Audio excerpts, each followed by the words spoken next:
Okay, what search through identity could go on without confronting ego and its place and position in the midst of it all?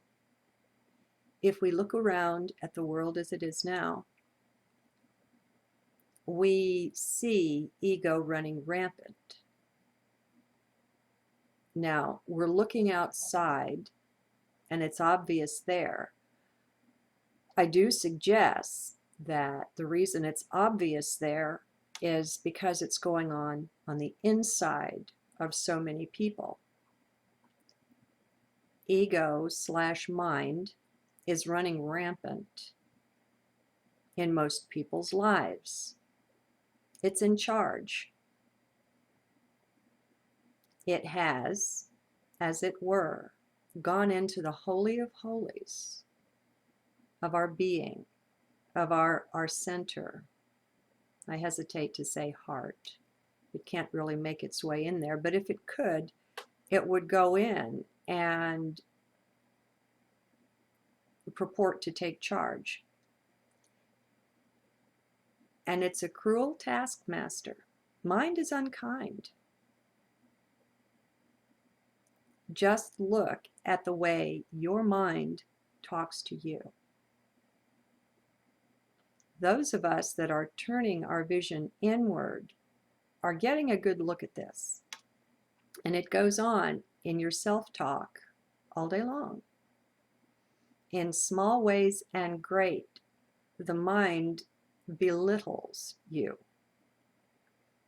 and is, in most people, I'm not saying in you, but in most people, the mind is firmly in control, and it's unholy.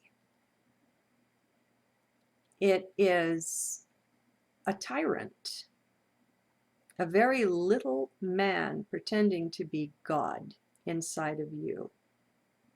It reminds me of this thing with the Bible and the God of the Bible, which I've spoken out and said, based on my reading of things, that's an ET. I don't find that strange at all.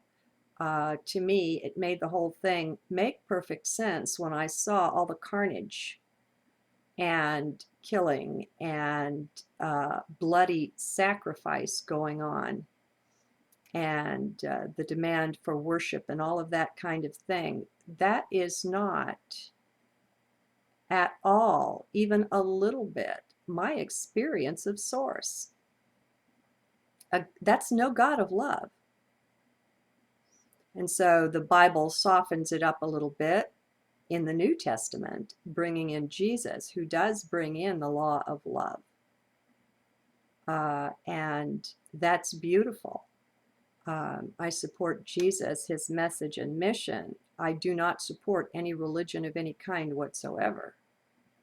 That doesn't mean I don't support people who choose to live a religious life. I still think that's very beautiful. See, my path has nothing to do with someone else's path. And just because I choose to walk a different path doesn't give me the right to come down on anyone else's way of being or way of walking. I think a lot of us, especially in Western society, got stuck in about the 3rd grade, where the peer pressure thing is so strong and we feel so insecure that we have to kind of gang up. And in our gangs, as we agree on how things should be and what is right and wrong and what is true and what isn't, we garnered from our peers a strength for our position, not knowing we were so lost. And one man's path has nothing to do with another man. And I wish that we could grow up and give everybody the right to be who and what they are, and to walk the way of their choice. That's what I do here. That's my effort, is to shine that particular kind of a light so everyone can see how beautiful it is and how much peace is involved when we take on our life, we take responsibility for our life only, and we let other people alone. And then when we're locked into that kind of an understanding and a perspective, then our comings together can be things of great joy. Imagine, if you will, a gathering of all of the birds from around the world, all of their different plumages, their different songs, the beauty, the joy, and they're free to be who they are. Mankind is like that. Mankind, too, deserves to be free to be who we are. And instead, we have these lockdowns and strictures and rules and laws and regulations and taxes, and the whole thing is quite a mess, a very immature one. Thank God it's like a bad dream from which we're waking up. But meanwhile, another perspective that can be taken on things is to look at it from the perspective of ego run rampant, run riot, and in control of so much. There are people that literally don't believe there's such a thing as their inner being or their soul. There are still many people who believe when the body dies, you're dead and there's nothing, in spite of whatever evidence there is to the contrary. Well, that's fine. Let them believe what they will. We just don't have to jump on the bandwagon and go along with them. It's time for us to be strong enough to stand up for who and what we are and what rings true for us. If everyone would begin doing this, and it sounds easy, it's not all that easy, because you lose friends over it. Relationships will shift, and basically your whole world will change. But it's a beautiful thing, and you feel so good inside. You become more and more of who and what you really are, instead of trying to force yourself into the mold that everybody's providing and saying, here, take this shape or this form, here, jump into this, you'll really like it. Come along and do it my way for a while. No, no, no. Do it your way. Don't let anybody convince you to follow them. We all need to go within and realize that we are projecting the world that is supposedly out there. At some point, we will wake up from this group illusion that we've got going on. At some level of our being, we know what's going on and why.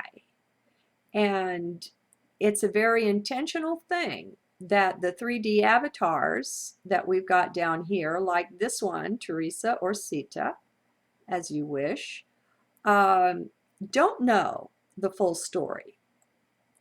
We don't fully know the reasons for that right now, but let's find some peace in that.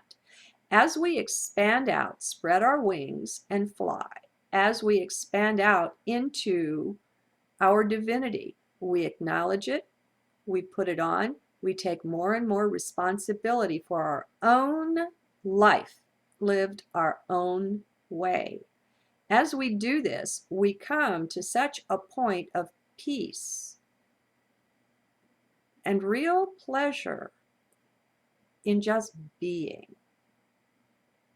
We don't have to justify ourselves to anyone. And we don't have to apologize for being who and what we are. And if other people have problems with that,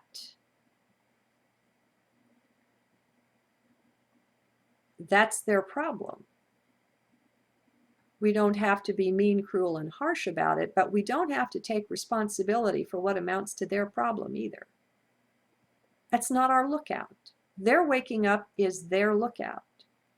And if you have people around you who won't allow you to be who you are, I'd question that. Is that who you want to hang around with? And do they help you reach the heights where you choose to soar, or do they drag you down? This isn't ego, my friends. Mind/ego is the thing that's in process of dying here. It's being let go of. It's being seen through. It's a veil that's being lifted. When the divinity in you speaks, I don't care what anyone says or thinks about it. When you're plugged into the flow, that's not ego, that's divine. And you yourself are learning from it, just as are those around you. Everything is truly beautiful. It's okay to let go of your vision of things, of what you've been taught. It's okay to let go of all you've been taught to believe. It's okay to find other answers inside yourself. And it's okay to go about putting together your own chosen set of things to believe. It's a beautiful thing. God bless.